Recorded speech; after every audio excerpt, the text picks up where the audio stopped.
Hello দর্শক, আজকে আমি এক্সপ্লেন করব 2015 সালে মুক্তিপ্রাপ্ত বাংলা সিনেমা কাদম্বরী। রবীন্দ্রনাথ ঠাকুরের অনেক গল্প, উপন্যাস এবং কবিতায় উঠে এসেছে এই কাদম্বরী দেবীর নাম।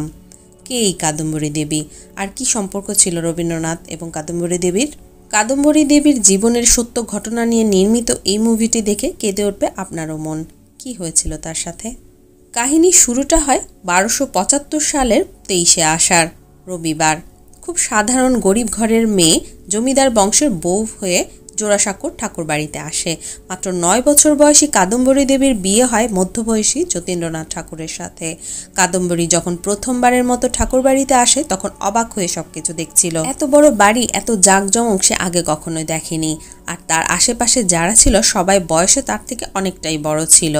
ঠাকুরবাড়ির সব মহিলারাই অনেক সুন্দরী আর আধুনিকা ছিল। সেই তুলনায় ছোট কাদম্বরী খুবই সাধারণ এবং সাদামাটা। সারাদিন কেটে যায় বিভিন্ন আচার অনুষ্ঠানের মধ্যে। এত এত মানুষের ভিড়ে কাদম্বরীর চোখ চলে যায় তারই বয়সী এক ছোট্ট ছেলের দিকে, যে আড়াল থেকে লুকিয়ে নতুন বউ আর তার আচার অনুষ্ঠান দেখছিল। এই ছেলেটির নাম রবীন্দ্রনাথ ঠাকুর, যতীন্দ্রনাথ ঠাকুরের ছোট ভাই, সম্পর্কে কাদম্বরীর দেবর। ধীরে ধীরে কাদম্বরী ঠাকুরবাড়ির নিয়ম কানুনের সাথে নিজেকে মানিয়ে নিতে থাকে। তবে মানিয়ে নেওয়ার এই সময়টাতে তার সঙ্গী ছিল তার দেবর রবীন্দ্রনাথ ঠাকুর, যাকে সবাই ভালোবেসে রবি বলে ডাকত। কাদম্বরী আর রবি একসাথে বেড়ে ওঠে। তারা দুজনে একসাথেই খেলাধুলা এবং লেখাপড়া করত। এভাবেই হেসে খেলে কেটে যাচ্ছিল দিনগুলো। ঠাকুরবাড়ির মেজ বউ জ্ঞানদানন্দিনী, তিনি ছিলেন শিক্ষিত আর রুচিশীল। তিনি যেমন সুন্দরী ছিলেন তেমনি বুদ্ধিমতী ছিলেন, মানে ঠাকুরবাড়ির উপযুক্ত বউ। মেজ বউয়ের সাথে কাদম্বরীর স্বামী যতীন্দ্রনাথের সুসম্পর্ক ছিল, কারণ তারা ইতিহাস, সাহিত্য, রাজনীতি এইসব বিষয় নিয়ে ঘন্টার পর ঘন্টা আলোচনা করে সময় কাটাতে পারত। বিশেষ করে শেক্সপিয়ারের ওপর অনেক আলোচনা হতো। মেজ বউয়ের সাথে খুব জমত যতীন্দ্রনাথের। আর এইসব আলোচনা অবাক হয়ে শুনত কাদম্বরী। এইসব কথার মাথামুন্ডু সে কিছুই বুঝতো না। সাহিত্য, রাজনীতির এইসব কঠিন কঠিন কথার কিছুই তার ছোট মাথায় ঢুকতো না। সে শুধু রবির কথাই বুঝতে পারত, কারণ তারা দুজনেই সমবয়সী ছিল। জ্ঞানদানন্দিনীর স্বামী অর্থাৎ কাদম্বরীর ভাসুর সত্যেন্দ্রনাথ ঠাকুর, তিনি কাদম্বরীকে যতীন্দ্রনাথের বউ হিসেবে ঠিক মেনে নিতে পারছিলেন না, কারণ বিদ্যা, বুদ্ধি আর বংশমর্যাদায় সে যতীন্দ্রনাথের ধারে কাছেও ছিল না। আর তাই সত্যেন্দ্রনাথ চেষ্টা করেছিল এই বিয়েটা যেন না হয়। কিন্তু কাদম্বরী দেবী উচ্চ ব্রাহ্মণ জাতের হওয়ায় যতীন্দ্রনাথের বাবা এই বিয়েটা দিয়েছিল, আর তার উপর কথা বলার সাহস কারোই ছিল না। কাদম্বরীর বাবা ঠাকুরবাড়ির সামান্য কর্মচারী ছিল। যেহেতু ঠাকুরবাড়ি এখন তার মেয়ের শ্বশুর বাড়ি, তাই অনেক পুরনো কর্মচারী হওয়া সত্ত্বেও তিনি এখানের কাজটা ছেড়ে দেন। বাবা আর এই বাড়িতে আসবে না, এটা কাদম্বরীর জন্য অনেক কষ্টের ছিল, তাই সে কান্নায় ভেঙে পড়ে। কিন্তু এই কষ্টের কথাটাও সে কাউকে বলতে পারে না। গ্রামের ছোট্ট স্বাধীন বালিকাটি বিয়ের পর হঠাৎ ঠাকুরবাড়ির 4 দেয়ালের মাঝে বন্দী হয়ে গিয়েছিল যেন। তবে এমনটা নয় যে স্বামী যতীন্দ্রনাথ তাকে ভালোবাসত না, কিন্তু সারাদিন কাদম্বরীকে নিয়ে বসে থাকার সময় কোথায় তার। আর তাই একমাত্র স্বস্তির জায়গা ছিল কাদম্বরীর রবি। দিনের অনেকটা সময় কাদম্বরী রবির সাথেই কাটাতো। রবির করা দুষ্টমি, তার কথা, এই সব কিছুই কাদম্বরীর অনেক ভালো লাগতো। যতক্ষণ সে রবির সাথে থাকতো ততক্ষণ সে অন্য সব কিছুই ভুলে থাকতে পারত। আর এইভাবেই দিন পার হতে থাকে। কেটে যায় অনেকগুলো বছর। রবি আর কাদম্বরী দুজনই বড় হয়েছে। কাদম্বরী এখন পরিপূর্ণ নারী। দুজনে বড় হলেও ছোটবেলার বন্ধুত্বটা তাদের রয়েই গেছে। এখনও তারা দিনের বেশিরভাগটা সময়ই একসাথে কাটাতো। আর কাদম্বরীর স্বামী যতীন্দ্রনাথের ব্যস্ততা এখন আরও বেড়েছে। কাজের জন্য সে প্রায়ই বাইরে সময় কাটাতো। কাদম্বরী তার স্বামীকে খুব ভালোবাসতো। তাকে সে দেবতার আসনে বসিয়েছিল। বয়সের ব্যবধান অনেক বেশি হয়, স্বামীর প্রতি ভালোবাসার চাইতে যেন শ্রদ্ধাটাই তার বেশি ছিল।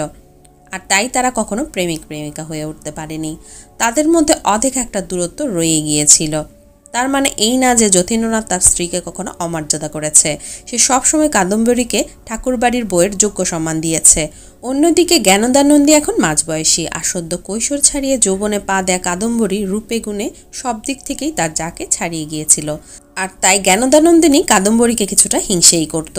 ঠাকুরবাড়ির বড় বউ একজন সাহিত্যিক ছিল। তিনি পুরুষশাসিত সমাজের নারীদের অধিকার নিয়ে লেখালেখি করত।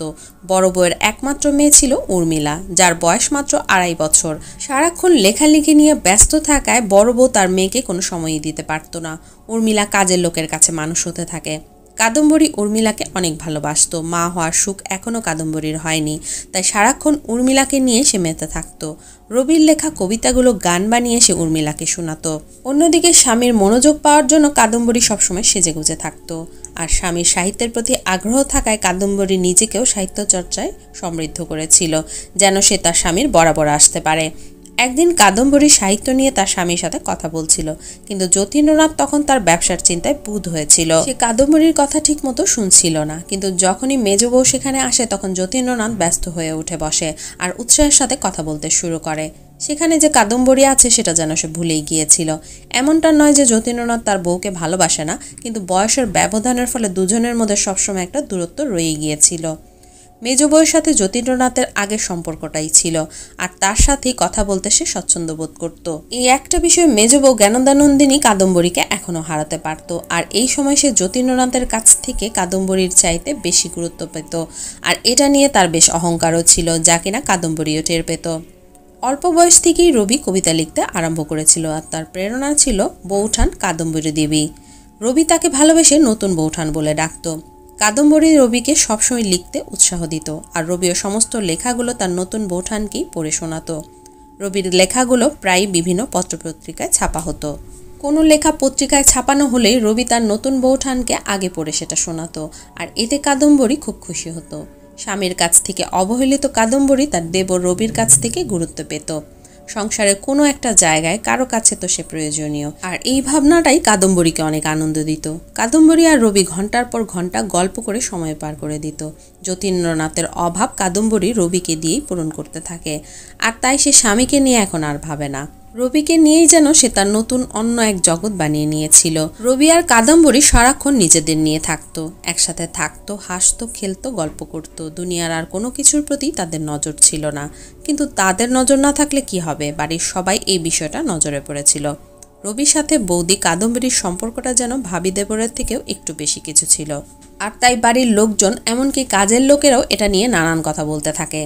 তারা রবি আর কাদম্বরীর সম্পর্ক নিয়ে বাজে কথা বলার সাথে সাথে তার কেন ছেলে মেয়ে হচ্ছে না তা নিয়েও আড়ালে কথা বলতে শুরু করে, যা কাদম্বরী শুনতে পায় আর কাঁদতে থাকে। আর কাদম্বরীকে কাঁদতে দেখে বড় বউ উর্মিলার দায়িত্ব কাদম্বরীকে দেয় এবং বলে, আজকে থেকে তুমি ওর মা। কাদম্বরী তো এমনিতেই উর্মিলাকে অনেক ভালোবাসতো, আর এখন দায়িত্ব পেয়ে আরও বেশি উর্মিলাকে নিয়ে সময় কাটাতে থাকে। অন্যদিকে ব্যারিস্টারি পড়ার জন্য রবির বাবা রবিকে বিদেশে পাঠাতে চায়। রবির ইচ্ছা না থাকলেও সে তার বাবার কথা অমান্য করতে পারে না।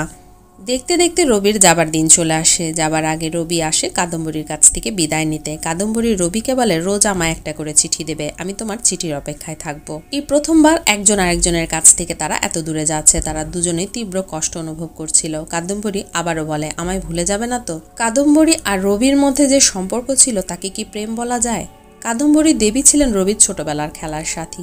তিনি ছিলেন রবির কবিতা লেখার অনুপ্রেরণা। তাদের একজনের আরেকজনের প্রতি প্রচণ্ড ভালোবাসা ছিল, যা তারা সমাজ সংসারের চাপে কখনো প্রকাশ করতে পারেনি। রবি চলে যাবার পরের দিন যতীন্দ্রনাথ কাদম্বরীকে নিয়ে চন্দননগরে যায়। সেখানে তার নতুন জাহাজ কোম্পানি খোলার কথা চলছিল। কাদম্বরী তো তার স্বামীর সাথে ছিল, কিন্তু তার মনটা পড়েছিল রবির কাছে। যতীন্দ্রনাথও লক্ষ্য করলেন কাদম্বরী কেমন যেন অন্যমনস্ক। রবি যাবার দুদিন পরেই আবার ফিরে আসে, কারণ জাহাজে করে যাবার সময় তার শরীর খারাপ হয়ে যায়, আর তাই সে ফিরে এসেছিল। আর বাড়ি ফিরে এসে সোজা চলে আসে চন্দননগর, তার নতুন বৌঠানের কাছে। রবিকে দেখে কাদম্বরী অনেক খুশি হয়ে যায়। তার চোখে মুখে একটু যেন বেশি আনন্দ ছিল। এই কদিন ধরে মনমরা হয়ে থাকা কাদম্বরী এত খুশি হওয়াটা যতীন্দ্রনাথের চোখে পড়ে। ছোট ভাইয়ের প্রতি স্ত্রীর এই অতি আগ্রহ তার ভালো লাগে না, আর তাই সে নানান কাজের বাহানায় রবিকে চন্দননগরের বাইরে পাঠিয়ে দিতে থাকে, কখনো বোম্বে, কখনো ত্রিপুরা, আবার কখনো কলকাতায়। কাদম্বরী রবিকে পেয়ে অনেক খুশি হলেও মনে মনে সবসময় সে একটা ভয় পেত, আর সেটা হলো একদিন না একদিন তো রবি চলেই যাবে। একদিন রবির নাম হবে, খ্যাতি হবে, আর তখন সে কাদম্বরীর কাছ থেকে অনেক দূরে চলে যাবে।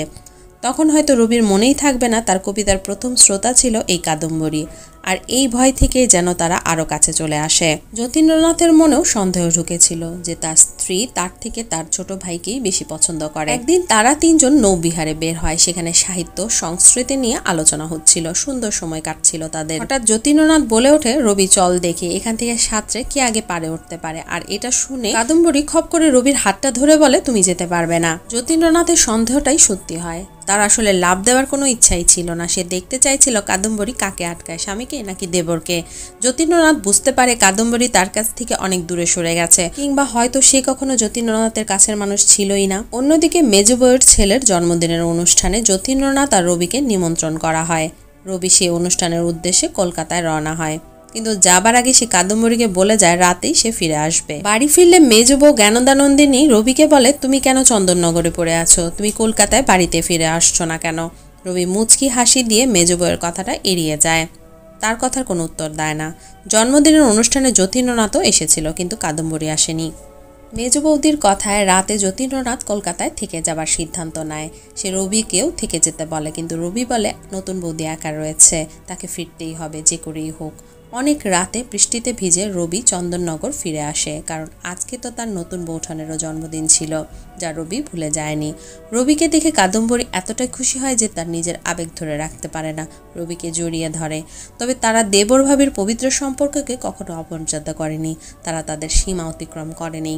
তার কিছুদিন পর কাদম্বরী তার স্বামীর সাথে কলকাতার বাড়িতে ফিরে আসে। কাদম্বরীর মনটা যেন চন্দননগরেই পড়েছিল। বেশ তো তিনজনে মিলে হাসি আনন্দের দিনগুলো কাটাচ্ছিল, কিন্তু তাদের তো ফিরতেই হবে। তাছাড়াও কাদম্বরী ছোট্ট উর্মিলাকেও অনেক দিন ধরে দেখে না, তার কথাও খুব মনে পড়ছিল। কলকাতায় ফিরে এসে যতীন্দ্রনাথ যথারীতি তার কাজ নিয়ে ব্যস্ত হয়ে পড়ে, আর কাদম্বরী আবারও একা হয়ে যায়। সে তার পুরো সময়টাই উর্মিলাকে নিয়ে কাটাতো। একদিন দুপুরে উর্মিলা কাদম্বরীর ঘরে খেলছিল, আর তখন কাদম্বরীর চোখটা লেগে এসেছিল। এই সুযোগে ছোট্ট উর্মিলা একা একা ঘর থেকে বেরিয়ে পড়ে, আর বারান্দার সিঁড়ি থেকে নামতে গিয়ে পড়ে যায় আর মারা যায়। আর বাড়ির সবাই উর্মিলার মৃত্যুর জন্য কাদম্বরীকে দায়ী করতে থাকে। বাড়ির সবাই কাদম্বরীকে আরও আঘাত করতে থাকে। ক্ষতবিক্ষত কাদম্বরীকে তার দাসী তার ঘরে নিয়ে যায়। একদিন মেজ বউ তার স্বামীর কাছে একটা পত্রিকা নিয়ে আসে, যেটা তখনকার সময় বেশ জনপ্রিয় পত্রিকা ছিল। আর সেখানে রবির একটা কবিতা ছাপা হয়েছিল, যেখানে রবি তার প্রেমিকার বর্ণনা দিয়েছিল। কারো বুঝতে বাকি ছিল না রবি তার কবিতায় কাদম্বরী দেবীর কথাই বলেছে। জ্ঞানদানন্দিনী বলে, ঠাকুর বাড়ির মানিজ্যত আর কিছু রইল না। বাড়ির দাসদাসীরাও রবি আর কাদম্বরীকে নিয়ে কথা বলছে। মেজ বউ বলে, আরো খারাপ কিছু ঘটার আগেই রবিকে বিয়ে দিয়ে দিতে হবে। তুমি বাবা মশাইকে জানাও, বাবা মশাইয়ের কথা রবি ফেলতে পারবে না। রবির জন্য পাত্রী দেখা হচ্ছিল। একদিন রবি কাদম্বরীকে জিজ্ঞেস করে, তুমি কি চাও আমি বিয়ে করি? কাদম্বরীর নিজের সব আবেগ চেপে রেখে রবিকে বলে, আমি চাই তুমি বিয়ে করো। কাদম্বরী বুঝতে পারছিল যে সম্পর্কের কোনো ভবিষ্যৎ নেই, সে সম্পর্ক না থাকাই ভালো। ব্যবসার পাশাপাশি যতীন্দ্রনাথ থিয়েটারের সাথেও যুক্ত ছিল, আর সেই থিয়েটারের এক নায়িকার প্রেমে পড়ে যায় সে, যা কাদম্বরী বুঝতে পারছিল। একদিন কাদম্বরী থিয়েটারে গিয়ে সেই নায়িকাকে দেখেও আসে। তারপর সে তার স্বামী যতীন্দ্রনাথের মুখোমুখি হয় এবং সরাসরি তাকে জিজ্ঞেস করে, তুমি কি তোমার থিয়েটারের নায়িকার সাথে প্রেম করছো? যার উত্তরে যতীন্দ্রনাথ অস্বীকারও করে না, আবার সরাসরি স্বীকারও করে না। এদিকে রবির বিয়ে হয়ে যায়। রবি তার নতুন বউকে নিয়ে ব্যস্ত হয়ে পড়ে। ধীরে ধীরে রবি আর কাদম্বরীর মধ্যে দূরত্ব বাড়তে থাকে। শুধু রবি নয়, স্বামীর সাথেও কাদম্বরীর দূরত্ব বাড়তে থাকে। একদিন রবি যখন তার ঘরে ছিল না, তখন কাদম্বরী তার ঘরে আসে। এই ঘরেই কতদিন ঘন্টার পর ঘন্টা রবি আসে গল্প করে কাটিয়েছে, কিন্তু আজ আর রবির সে সময় নেই। টেবিলে রাখা বইগুলো ঘাঁটতে ঘাঁটতে হঠাৎ কাদম্বরীর চোখে পড়ে একটা লেখা, যেখানে রবি পুরনোকে ভুলে নতুনকে নিয়ে মেতে ওঠার কথা লিখেছিল। যা পড়ে কাদম্বরীর হাত কাঁপতে থাকে। তবে কি রবি পুরাতন বলতে তাকেই বুঝিয়েছে? সেদিন কাদম্বরী বুঝতে পেরেছিল এই বাড়িতে তার বেঁচে থাকার একমাত্র অবলম্বন আর নেই। তাই সে তার স্বামীর কাছে ফিরে যায়। আরেকবার চেষ্টা করে দেখতে চায় কাদম্বরী। সেদিন সন্ধ্যায় যতীন্দ্রনাথের জাহাজ কোম্পানির উদ্বোধন অনুষ্ঠান ছিল। যতীন্দ্রনাথ কাদম্বরীকে বলেছিল, তুমি তৈরি থেকো, তোমাকে আমি নিতে আসবো। অনেক দিন পর কাদম্বরী তার স্বামীর জন্য সাজে। অনেক সময় নিয়ে খুব সুন্দর করে কাদম্বরী তৈরি হয়ে যতীন্দ্রনাথের জন্য অপেক্ষা করতে থাকে। কিন্তু যতীন্দ্রনাথ আসতে অনেক দেরি করছিল। কাদম্বরী বারবার আয়নায় দেখে নিজেকে গুছিয়ে নিচ্ছিল। বিছানায় পড়ে থাকা যতীন্দ্রনাথের পাঞ্জাবিটা রাখতে গিয়ে কাদম্বরী তার পকেটে একটা চিঠি দেখতে পায়। চিঠিটা সেই থিয়েটারের মেয়েটার ছিল, যাতে লেখা ছিল সে যতীন্দ্রনাথের সন্তানের মা হতে চলেছে। কাদম্বরী এতদিন স্বামীকে সন্দেহ করলেও মনের কোণে কোথায় যেন একটা আশার আলো ছিল, কিন্তু এই চিঠি পড়ে সেই আলোটাও নিভে যায়। কাদম্বরীর নিজেকে ভীষণ একা মনে হতে থাকে।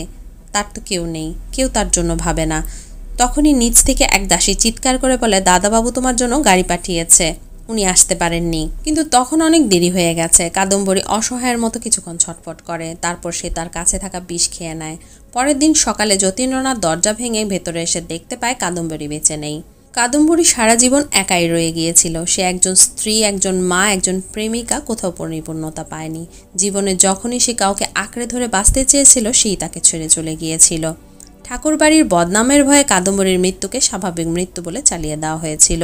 রবি তার নতুন বৌঠানকে কখনোই ভুলতে পারেনি। তাই তো কাদম্বরীর মৃত্যুর পরেও বহু লেখায় কাদম্বরীর কথা উঠে এসেছিল। অনেক বছর পর কাদম্বরী দেবীর ডায়েরি পাওয়া যায়। রবি তার নতুন বউঠানের ডায়েরিটা সযত্নে আগলে রেখেছিল, আর এই ডায়েরির লেখার ওপর ভিত্তি করে লেখা হয়েছিল একটা উপন্যাস যার নাম ছিল কাদম্বরী।